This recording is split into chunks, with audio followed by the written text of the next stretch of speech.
భగవద్ప్రాప్తి పొందాలని ఉందా? భగవద్గీత చదవండి. ఫోను పట్టుకుంటున్న ఈ తరం వారు భగవద్గీత పుస్తకం చేతపట్టి చూడండి, మార్పుని గమనించండి. ఏ పదానికైనా అర్థం దొరుకుతుంది డిక్షనరీలో, ఏ సమస్యకైనా పరిష్కారం దొరుకుతుంది మన భగవద్గీతలో.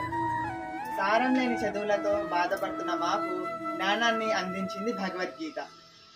జీవిత పరమార్థాన్ని నేర్పే మన గురువులకే గురువు మన శ్రీకృష్ణ పరమాత్మని దర్శించాలన్నా భగవద్గీత చదవండి. మనం కాపాడితే ఆ ధర్మమే మనల్ని కాపాడుతుంది కాబట్టి భగవద్గీత చదవండి. అజ్ఞానం అనే అంధకారంలో ఉన్నారా? వెలుగునిచ్చే జ్ఞానదీపం మన భగవద్గీత. మనం చేసే ప్రతి పనికి ఫలితం ఆశించకుండా చేయాలని గీత నేర్పిన మొదటి పాఠం. భగవద్గీత అంటే శవాల దగ్గర పెట్టే పాట కాదు, మనం శవంగా మారే లోపు జీవిత పరమార్థాన్ని నేర్పే దివ్య జ్ఞానోపదేశం. ధర్మ మార్గంలో నడిపించే ఏకైక గ్రంథం భగవద్గీత. భగవద్గీత చదువుదాం, మన తలరాతుడు మనమే మార్చుకున్నాం.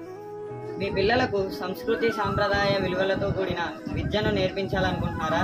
అయితే శ్రీ భగవద్గీత ప్రగతి పదం ఇన్స్టిట్యూట్ లో చేర్చండి. శ్రీకృష్ణ పరమాత్మకి జై, జై భగవద్గీత